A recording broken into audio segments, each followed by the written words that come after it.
கர்த்தருக்குள் மிகவும் அன்பான சகோதர சகோதரிகளே, இந்த ஞான செய்தியின் வழியாக உங்களை சந்திப்பதிலே நான் பெருமகிழ்ச்சி அடைகிறேன். ஹல்லேலூயா. பிரியமானவர்களே, நாம் இப்பொழுது 1 ராஜாக்கள் புத்தகத்தை பார்த்து கொண்டு வருகிறோம்.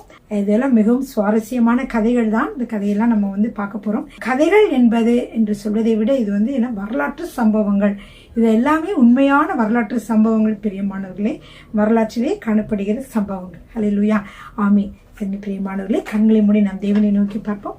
எங்களை அதிகமாய் நேசிக்கிற அன்பின் பிதாவே, இந்த அருமையான வேளையிலும் ஆண்டவரே, அப்பா, நாங்கள் உங்களுடைய பாதத்திலே வருகிறோம். ஆண்டவரே, வேதத்தின் ரகசியங்களை ஆண்டவரை அறிந்து கொள்வதற்கு என்னுடைய கண்களை பிரகாசிப்பிக்க பண்ணுங்க என்று ஆண்டவரே தாவீது அரசர் ஆண்டவரை சொன்னது போலவே ஆண்டவரை நாங்களும் இந்த வேலையை சொல்லுகிறோம். உங்களுடைய கண்களை பிரகாசிப்பிக்க செய்வீராக, எங்கள் மனக்கண்களை திறப்பீராக, உங்களுடைய வேதத்தின் ரகசியங்களை நாங்கள் அறிந்து கொள்ள உதவி செய்வீராக. அப்படி நீங்க செய்வதற்காக நன்றி. இயேசு கிறிஸ்துவின் வல்லமையுள்ள நாமத்தில் பிதாவே, ஆமென். ஹல்லேலூயா. சரிங்க பிரியமானவர்களே, எல்லோரும் உங்களுடைய நோட்டு புத்தகத்தையும் வேதாகமத்தையும் எடுத்துக்கொள்ளுங்கள், பேனாவையும் எடுத்துக்கொள்ளுங்கள். இந்த நாளிலே நாம் 1 ராஜாக்கள் புத்தகத்தை பார்த்து கொண்டு வருகிறோம். 1 ராஜாக்கள் புத்தகமானது எத்தனை அதிகாரங்களை உடையது? 22 அதிகாரங்களை உடையது. இதை 2 பெரும் பகுதிகளாக பிரிக்கலாம். 1 ஐக்கிய அரசு, 2வது பிளவுபட்ட அரசு என்று சொல்லி 2 பிரிவுகளாக நாம் பிரிக்கிறோம். ஐக்கிய அரசு என்பது இஸ்ரேலும் யூதாவும் சேர்ந்து இணைந்திருந்த காலங்களை குறிக்கிறது. அதற்கு பின்பாக இந்த அரசு பிளவுபட்ட பொழுது அதை நம்ம யூதா இஸ்ரேல் என்று 2 பிரிவுகளாக நாம் கொள்கிறோம். பிரியமானவர்களே, சரிங்க. எனவே பிரியமானவர்களே, நாம் ஐக்கிய அரசு என்ற பகுதியை நாம் பார்க்க போகிறோம். ஐக்கிய அரசு அதிகாரம் 1 முதல் 11 அதிகாரங்களை உடையதாக இருக்கிறது. ஐக்கிய அரசு. அடுத்ததாக சொல்லப்பட்ட பிளவுபட்ட அரசை நம்ம 12ஆம் அதிகாரம் முதல் 22ஆம் அதிகாரம் வரைக்கும் நாம் பார்க்கலாம். சரிங்க பிரியமானவர்களே, இந்த ஐக்கிய அரசை நம்ம 3 உட்பிரிவுகளாக நாம் பிரிக்கலாம். அந்த 3 உட்பிரிவுகள் என்னவென்றால், அதாவது சாலமோன் அரசராக நியமிக்கப்படுதல், 2வது சாலமோனின் உயர்வு, 3வது சாலமோன் அரசரின் சரிவு.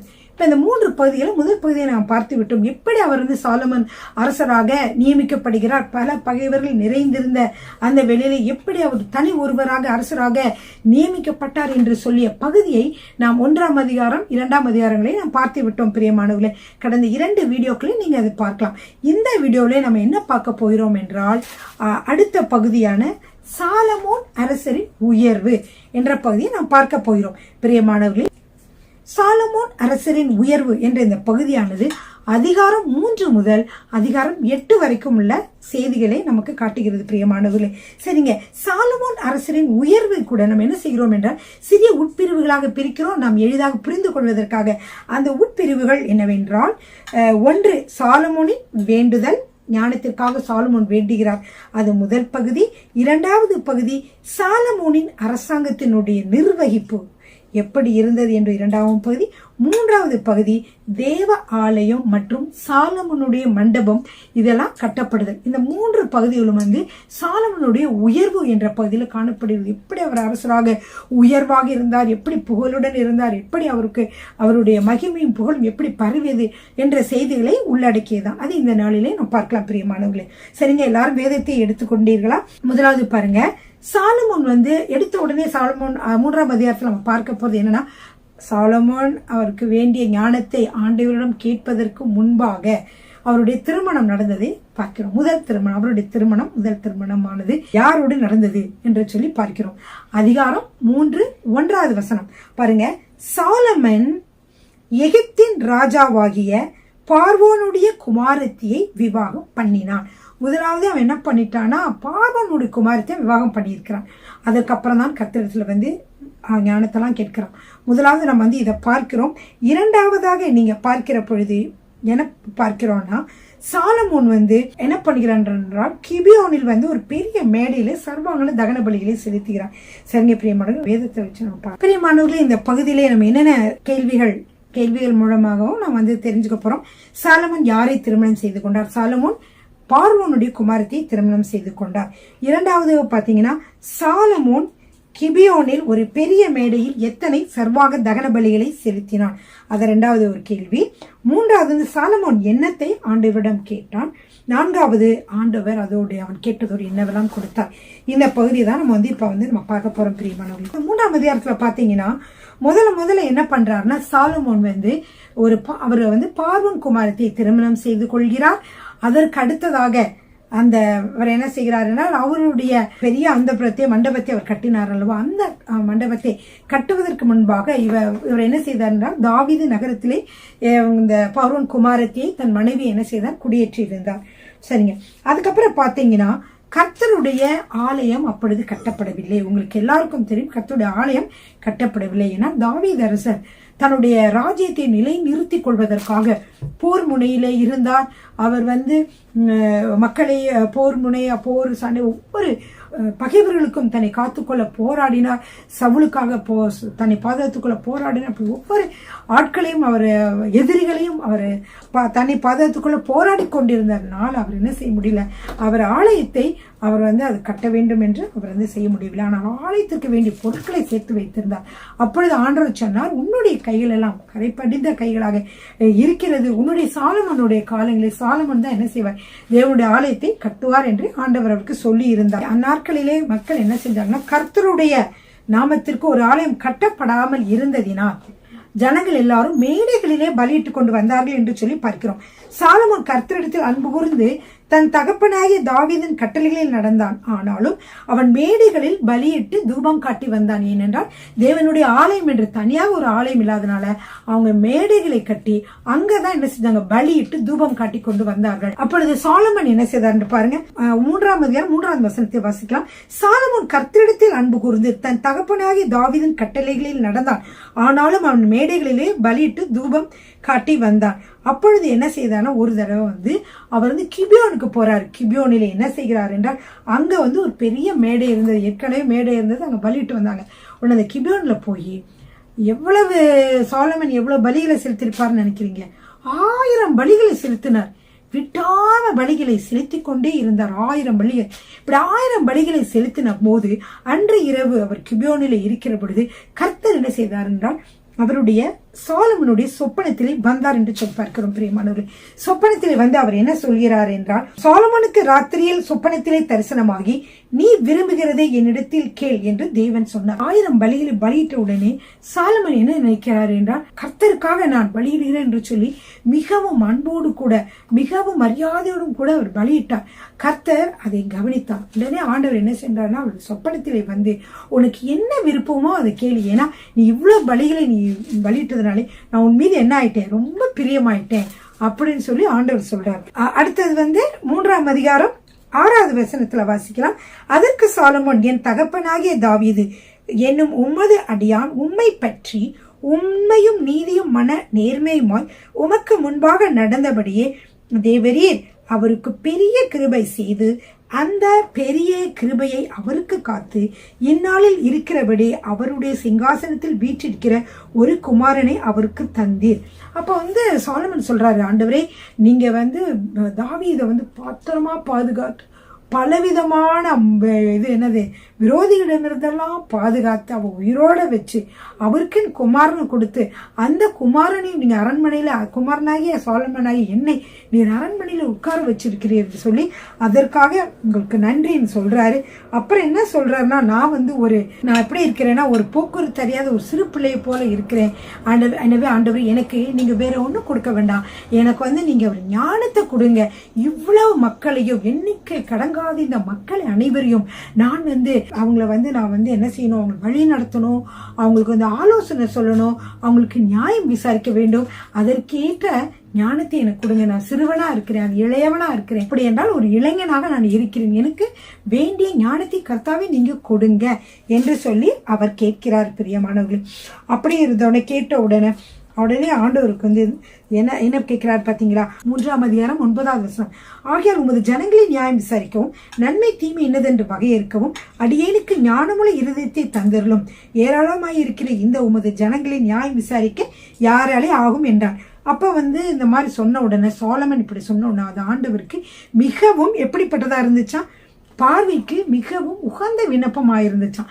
அப்படிப்பட்ட அதை கேட்ட உடனே ஆண்டவர் மனம் ஆக தேவன் அவனை நோக்கி, நீ உனக்கு நீடித்த நாட்களை கேளாமலும் ஐஸ்வர்யத்தை கேளாமலும் உன் சத்துருக்களின் பிராணனை கேளாமலும் நீ இந்த காரியத்தையே கேட்டு நியாயம் விசாரிக்கிறதற்கு ஏற்ற ஞானத்தை உனக்கு வேண்டிக் கொண்டபடியினால் நான் என்ன செய்ய போறேன்னா உனக்கு அதிகமா கொடுக்க போறேன். உன் வார்த்தைகளின்படி செய்தேன்.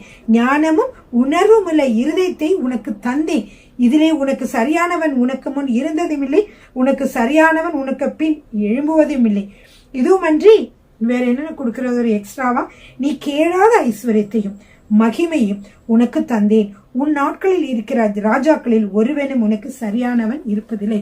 அப்படியாக அகில உலகத்துக்கும் எப்படி ஒரு கம்பீரமான ஒரு ராஜாவாக சாலமோனை ஆண்டவர் உருவாக்கியிருந்தார். சாலமோனை அரசராக மாற்றினது மட்டுமல்ல, அவருக்கு வேண்டிய ஞானத்தை கொடுத்தார், தீர்க்க ஆயுசையும் கொடுத்தார், அவர் கேளாத ஐஸ்வர்யத்தையும் கொடுத்தார் என்று சொல்லி நாம் வாசிக்கிறோம் பிரியமானவர்களே.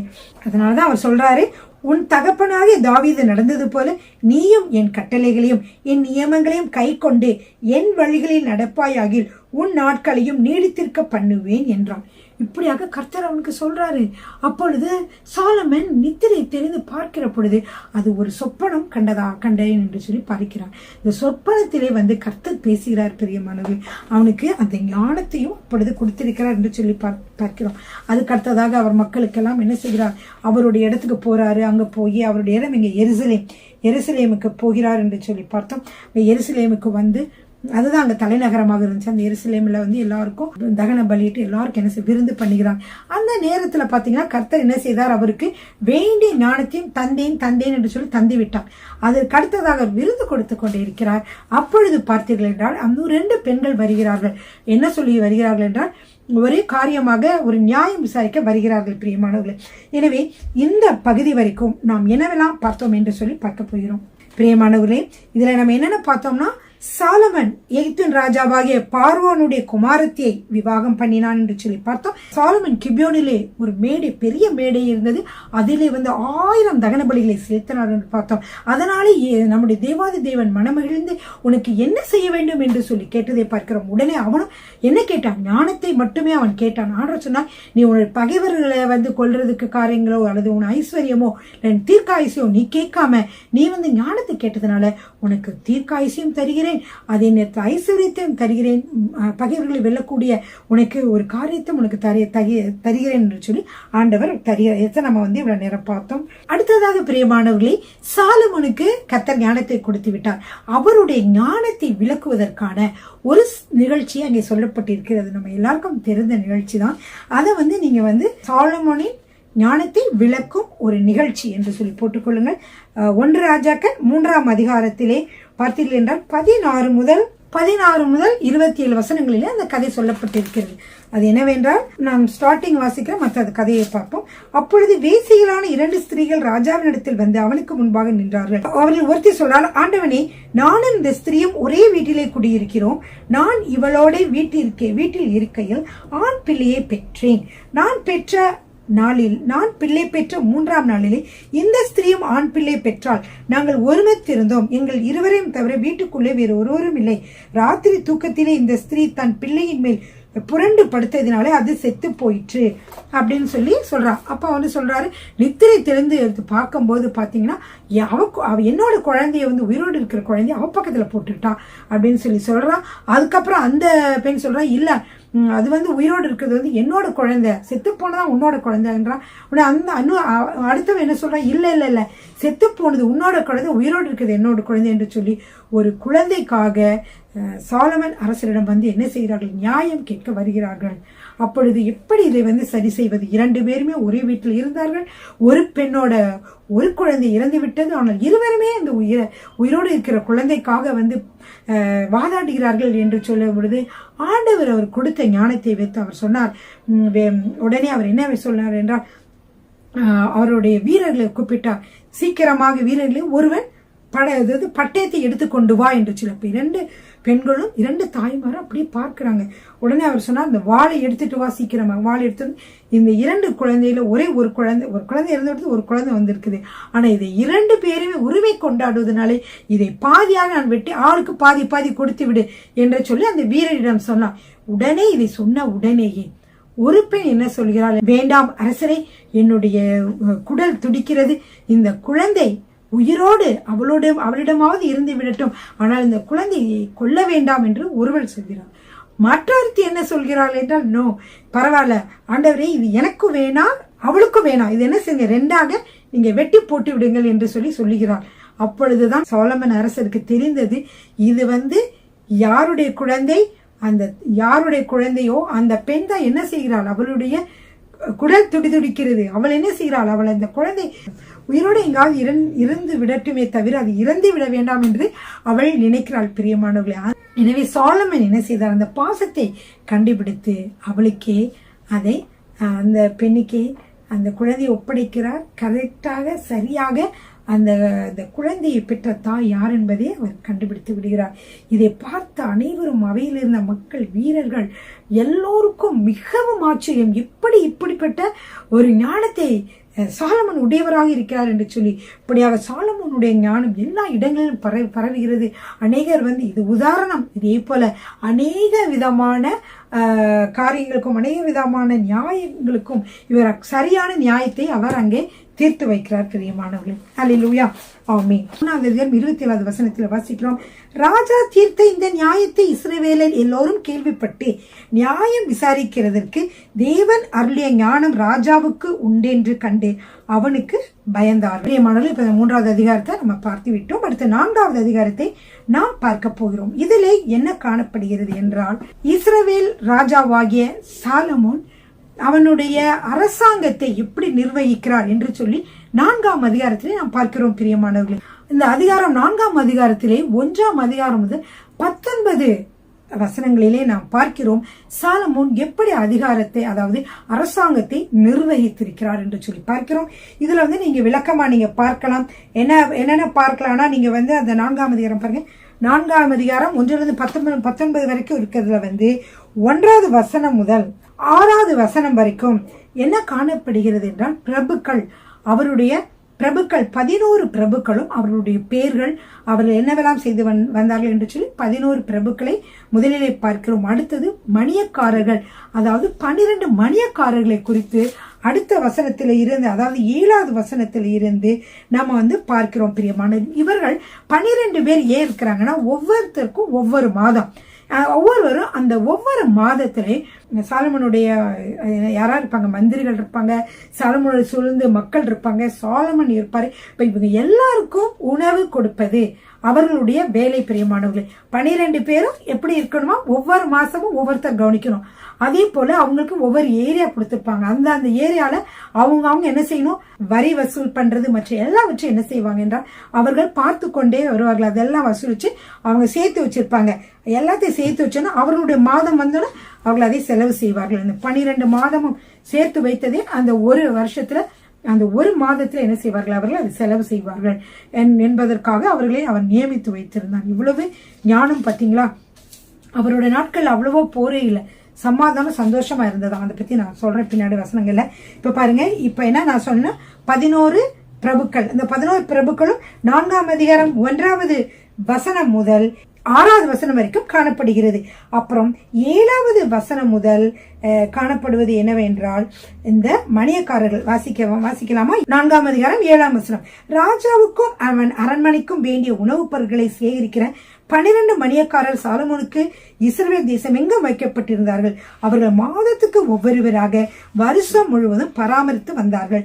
இவர்களுக்கெல்லாம் என்ன செய்வார்னா, ஒவ்வொரு ஏரியா கொடுத்திருப்பாரு. இந்த 12 பேர்ல ஒரே ஒரு ஆளுக்கு, உதாரணத்துக்காக ஒரு ஆளை பத்தி மட்டும் நான் வாசிக்கிறேன். எப்படின்னு 13வது வசனம், கேபேரின் குமாரன் இவன் கீழையாத்தில் உள்ள ராமோத்தில் இருந்தான். கீழையாத்தில் உள்ள மனசேயின் குமாரனாகிய யாவீரின் கிராமங்களும் மதில்களும் வெண்கல தாழ்பாள்களும் உள்ள பாசான் தேசத்தினுடைய 60 பெரிய பட்டணங்களுள்ள அர்கோப் சீமையும் இவன் விசாரிப்பில் இருந்தது. இப்படி ஒவ்வொருத்தவங்களுக்கும் என்ன செய்வாரு, பெரிய பெரிய இடங்களை வந்து கொடுத்துருப்பாங்க. அந்த இடங்கள் இருக்கிற எல்லா வரி வசூல் பண்றது, அவங்ககிட்ட இருந்து எல்லாம் இது பண்ணி அவங்க அதை எடுத்து வச்சு என்ன செய்வாங்க, அரசருக்கு அவங்க வந்து என்ன செய்வாங்க, அந்த மாதம் முழுவதும் சாப்பாடு, அந்த குதிரைகளுக்கு எல்லாவற்றுக்கும் அவங்க பரிமாறுவாங்க என்று சொல்லி நம்ம பார்க்கிறோம் பிரியமானவர்களே. சரிங்க, இந்த வணிகக்காரர்களே 2 பேர் பார்த்தீங்கன்னா சாலமோனுடைய குமாரத்திகளை வந்து மேரேஜ் பண்ணியிருந்தாங்க. ஒரு குமாரத்தி பேரு தாபாத். இந்த தாபாத் என்பவர் வந்து இவரு வந்து இருந்தால் 100 பேரு பஸ்மாத். இவங்க 2 பேருமே வந்து இங்க இருக்கக்கூடிய மணியக்காரர்கள்ல வந்து 2 பேருக்கு திருமணமா அவர் செய்து கொடுத்திருந்தார். எத்தனை மணியக்காரர்கள் இருந்தார்கள், அவர்களுக்கு என்னெல்லாம் கொடுக்கப்பட்டது என்று சொல்லி, அதாவது 1 ராஜாக்கள் 4ஆம் அதிகாரம் 7ஆம் வசனம் முதல் 19வது வசனம் வரைக்கும் நீங்க பார்க்கலாம். சரிங்க, அடுத்து பாருங்க, இந்த சாலமன் அரசர் அரசாண்ட நாட்களிலே இஸ்ரவேல் தேசம் எப்படி இருந்தது, இதை வந்து நீங்க வந்து 4ஆம் அதிகாரம் 20வது வசனமும் 24, 25 வசனங்களை வாசிக்கலாமா? யூதாவும் இஸ்ரவேலும் கடற்கரை மணலத்தனை ஏராளமாய் இருந்து புசித்து குடித்து மகிழ்ந்து கொண்டிருந்தார்கள். இப்படியாக சாலமோன் அரசாண்ட பொழுது மக்கள் இருந்தார்கள் பிரியமானவர்களே.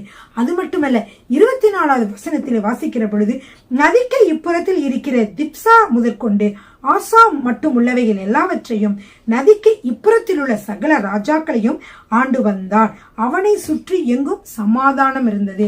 முதல்ல அவங்க புசிப்பும் குடிப்புமாக அவங்க வந்து இருந்தாங்க, மகிழ்ந்து கொண்டிருந்தார்கள் சொன்னேன். இப்போ வந்து அவங்களுக்கு வந்து சமாதானம் இருந்துச்சு. பக்கத்தில் இருக்க ராஜாக்கள் எல்லாரும் வந்து ஆண்டு கொண்டு இருந்தாங்க. யாரையுமே கச்சுப்புன்னு எல்லாரும் அமைதியா இருந்தாங்க. யாரும் வந்து இவனோட போராட வரல. சரிங்களா பிரியமானவர்களே, அடுத்து 25வது வசனத்துல ஒரு காரியம் இருக்குது. சாலமோனுடைய நாள் எல்லாம் தான் துவக்கி பெயர்சபா மட்டும் யூதாவும் இஸ்ரவேலும் அவரவர் தங்கள் தங்கள் திராட்சை செடியின் நிழலிலும் தங்கள் தங்கள் அத்திமரத்தின் நிழலிலும் சுகமாய் குடியிருந்தார்கள். இப்படியாக சாலமோன் நாட்களிலே ஒரு பொற்காலமாக இருந்தது பிரியமானவர்களே. ஹல்லேலூயா, ஆமென். சரிங்க, அடுத்ததாக என்ன பார்க்க போகிறோம் என்றால், சாலமோன் அரசாண்ட அந்த அவனுடைய அரசாட்சியின் எல்லைகள் எவை என்று எழுதி வைத்துக் கொள்ளுங்கள். இதை பற்றி நான் வந்து சொல்ல போகிறேன். பிரியமானவர்களே, அந்த சாலமோன் ஆட்சியின் எல்லைகள் எவை என்ற கேள்விக்கு நம்ம எப்படி பதில் கண்டுபிடிக்கலாம் என்றால், 1ஆம் ராஜாக்கள் புத்தகம் 4ஆம் அதிகாரம் 21 வசனம் 24, 25 வசனம். நல்லா கவனிச்சுக்கோங்க, எல்லைகளை பத்தி சொல்ல போறேன். அவருடைய எல்லைகள் எவ்வளவு தூரம் விரிஞ்சு இருந்துச்சுன்னு. நதி தொடங்கி பெலிஸ்தியர் தேசமாய் எகிப்தின் எல்லை மட்டும் இருக்கிற சகல ராஜ்யங்களையும் சாலமோன் ஆண்டு கொண்டிருந்தான். அவர்கள் சாலமோனுக்கு காணிக்கைகளை கொண்டு வந்து அவன் உயிரோடு இருந்த நாளெல்லாம் அவனை சேவித்தார்கள். பிரியமானவர்களே, இஸ்ரவேலுடைய அரசாங்கம் எவ்வளவு தூரம் எங்கெல்லாம் பறந்து விரிந்தது என்று நம்முடைய வேதத்தில் காணப்படுகிறது. மற்ற ராஜ்யங்களை பற்றிய கதைகளும் நாம் இதுவரைக்கும் யாரும் எழுதி வைக்கவும் இல்லை, எதுவும் சொல்லவும் இல்லை. இது பரிசுத்த ஆவியானவர் சொல்லி எழுதி வைக்கப்பட்டதுனால இந்த ஆசிரியர்கள் மூலமாக கர்த்தர் வந்து பரிசுத்த ஆவியானவர் சொல்றதுனாலே அனைத்தையும் உண்மையானவைகளாக இருக்கிறது. இந்த நாட்களிலே போர் நடந்து கொண்டிருக்கிற இந்த நாட்களிலே இஸ்ரவேல் மக்கள் எங்கிருந்தோ வந்தார்கள் என்று சொல்லி அவர்கள் சொல்லிக் கொண்டிருக்கிறார்கள். உலகமே அறியவில்லை அவர்களுடைய ராஜ்யத்தின் விஸ்தாரத்தை பற்றி. இதை இந்த பகுதியிலே நான் வாசிக்கிறேன், தெரிந்து கொள்ளுங்கள். நதி தொடங்கி பெலிஸ்தியர் தேச வழியாய், பெலிஸ்தியர் தேசம் அங்கே அவருக்கு சொந்தமா இருந்திருக்கு பாருங்க, வழியாய் எகிப்தின் எல்லை மட்டும், எகிப்தோட எல்லை மட்டும் இருக்கிற சகல ராஜ்யங்களையும் சாலமோன் ஆண்டு கொண்டிருந்தான். அவர்கள் சாலமோனுக்கு காணிக்கைகளை கொண்டு வந்து அவன் உயிரோடு இருந்த நாளெல்லாம் அவனை சேவித்தார்கள். அதற்கடுத்ததாக 23வது வசனம், சாலமோனுடைய நாளெல்லாம் தான் துவக்கி பெயர்சபா மட்டும் யூதாவும் இஸ்ரவேலும் அவரவர் தங்கள் தங்கள் திராட்சை செடி நிழலிலும் தங்கள் தங்கள் அத்திமரத்தின் நிழலிலும் சுகமாய் குடியிருந்தார்கள். 24, 25 வசனமும். 24வது வசனம், நதிக்கு இப்புறத்தில் இருக்கிற திப்சா முதற்கொண்டு ஆசா மட்டும் உள்ள எல்லாவற்றையும் நதிக்கு இப்புறத்தில் உள்ள சகல ராஜாக்களையும் ஆண்டு வந்தான். அவனை சுற்றி எங்கும் சமாதானம் இருந்தது. அடுத்து பாத்தீங்கன்னா, சாலமோனுடைய நாளெல்லாம் தான் துவக்கி பெயர்சபா மட்டும் யூதாவும் இஸ்ரவேலும் அவரவர் தங்கள் தங்கள் திராட்சை செடியின் நிழலிலும் தங்கள் தங்கள் அத்திமரத்தின் நிழலிலும் சுகமாய் குடியிருந்தார்கள் என்று சொல்லி பார்க்கிறோம். பிரியமானவர்களே, இப்படியாக தான் துவங்கி பெயர்சபா மட்டும் இருந்தது. அதே போல நதிக்கு இப்புறத்தில் இருக்கிற திப்சா முதற்கொண்டு ஆசா மட்டும் உள்ளவைகள் எல்லாவற்றிலும் இருக்கிறது. அது மட்டுமல்ல, நதி தொடங்கி பெலிஸ்திய தேச வழியாய் எகிப்தின் எல்லை வரைக்குமே அவர்கள் அங்க இருந்த மக்கள், ராஜாக்கள் அனைவரையும் அடக்கி சாலமன் அரசாண்டு கொண்டு வந்தான் என்று சொல்லி பார்க்கிறோம் பிரியமானவர்களே. சரி, அடுத்ததாக பாருங்க, சாலமோனை அந்த மணியக்காரர்கள் 12 மணியக்காரர்கள் கவனித்துக் கொண்டு வந்தார்கள் அல்லவா? அவர்கள் என்ன வேலை, அவர்கள் எப்படி கவனித்துக் கொண்டிருந்தார்கள் என்று சொல்லி நம்ம வசனத்துல பார்க்கலாம். 26 4ஆம் அதிகாரம் 26வது வசனம். சாலமோனுக்கு 4000 குதிரை லாயங்களும் 12000 குதிரை வீரர்களும் இருந்தார்கள். மேற் சொல்லிய மணியக்காரர்கள் ஒவ்வொருவரும் தன் தன் மாதத்திலே சாலமோன் ராஜாவுக்கும் ராஜாவின் பந்திக்கு வரும் யாவருக்கும் வேண்டியவைகளை ஒரு குறைவுமின்றி பராமரித்து குதிரைகளுக்கும் ஒட்டகங்களுக்கும் வேண்டிய வாட்கோதுமைகளையும் வைக்கோலையும் அவரவர் தங்களுக்கு இடப்பட்ட கட்டளையின்படி அவைகள் இருக்கும் ஸ்தலத்திற்கு கொண்டு வருவார்கள். தேவன் சாலமோனுக்கு மிகுதியான ஞானத்தையும் புத்தியையும் கடற்கரை மணலத்தனையான மனோவிருத்தியையும் கொடுத்திருந்தார். இவரை போல ஞானம் வேறு யாருக்குமே இல்லை. அப்பொழுது கிழக்கத்தி புத்திரர்கள் யாருக்கு இவ்வளவு ஞானம் இல்லை பாருங்க. எவ்வளவு அழகா சுகமா இவர் அமைதியா அரசாட்சி செய்து வந்தார். அப்படி என்றால் இவருக்கு அங்க இருந்த 12 பேரை பொறுப்பு கொடுத்து ஒவ்வொருத்தரும் ஒரு மாசத்துக்கு நீங்க கவனிச்சுக்கங்க என்று சொல்லி பொறுப்பு கொடுத்து அருமையாக அரசாங்கத்தை நிர்வகித்து வந்தார். ஹல்லேலூயா, ஆமென். அது மட்டும் இல்ல, அவருடைய ஞானத்திற்கு சில எடுத்துக்காட்டுகளை சொல்லுகிறேன் பாருங்க பிரியமானவர்களே. 31வது வசனத்திலிருந்து, அவன் எஸ்ராகியனாகிய ஏத்தானிலும் ஏமான் கல்கோல் தத்தா என்னும் மாகோலின் குமாரரிலும் மற்ற எல்லா மனுஷரிலும் ஞானவானாயிருந்தான். சுற்றிலும் இருந்த சகல ஜாதிகளிலும் அவன் கீர்த்தி பிரபலமாயிருந்தது. அவன் 3000 நீதிமொழிகளை சொன்னான். அவனுடைய பாட்டுக்கள் 1005.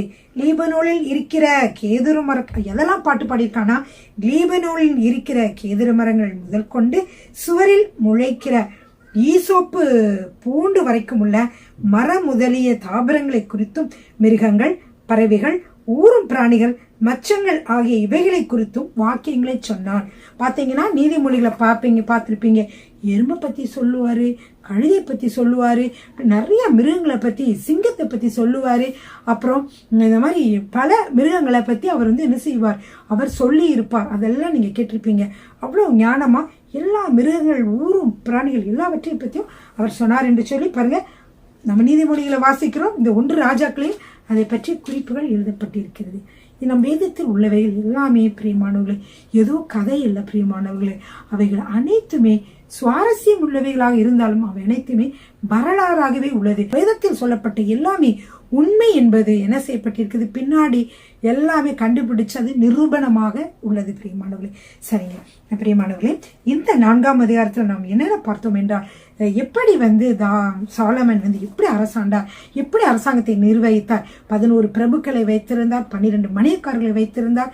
அவருடைய 4000 குதிரை லாயங்கள், 12000 குதிரை வீரர்கள் இருந்தார்கள். அது மட்டுமல்ல, அவர் மிகவும் ஞானம் உடையவராக இருந்தார். அது அவருக்கு ஃப்ரீயா ரொம்ப டைம் கிடைச்சிச்சு. ஒரு 3000 என்ன செய்தார், பாடல்களை பாடியிருந்தார். அது பார்த்தீங்கன்னா 3000 நீதிமொழிகளை சொன்னான். அவனுடைய பாட்டுக்கள் 1005, அதாவது உன்னத பாட்டு 1005. இப்படியாக ரொம்ப நேரம் அவர் நல்லா நாட்டை ஆண்டு கொண்டிருந்தாலும் நாட்டை மற்றவர்களையும் அவர் பல பொறுப்புகளை கொடுத்து விட்டு இவர் கர்த்தர் கொடுத்த ஞானத்தினாலே அவர் கண்டுபிடித்த எல்லா காரியங்களையும் அவர் என்ன செய்திருக்கிறார், நீதிமொழிகளாகவும் உன்னத பாடுகளிலும் என்ற பாடல்களிலும் அவர் கவிதையாக எழுதி வைத்திருக்கிறார். அவருடைய அப்பாவும் அப்படிதான் தேவனை துதிக்கிற சங்கீதங்களை பாடியிருந்தார். இவரும் அப்படியே ஞானமான ஞான பாட்டுக்களை எழுதியிருந்தார் என்று சொல்லி பார்க்கிறோம். 2 அரசர்களுமே மிகவும் புகழ் வாய்ந்தவர்கள், இந்த உலகத்திலே மிகவும் புகழ் வாய்ந்தவர்களாக இருந்தார்கள் பிரியமானவர்களே. சரிங்க, இவ்வளவு நேரம் நீங்க கேட்டிருப்பீங்க. இதே நீங்க 3ஆம் அதிகாரம் 4ஆம் அதிகாரம் படித்த திருப்தி உங்களுக்கு வந்திருக்கும். எல்லாவற்றையுமே நான் உங்களுக்கு கஷ்டமான சில காரியங்களை புரிவதற்காக நான் கொடுத்திருந்தேன் பிரியமானவர்களே. எல்லாரும் உங்கள் வசனத்தையும் படித்துக் கொள்ளுங்கள். இந்த வீடியோ நீங்கள் திரும்ப திரும்ப பார்த்து இதையெல்லாம் நீங்கள் புரிந்து கொள்ளுங்கள். கர்த்தர் உங்களை ஆசீர்வதிப்பார்.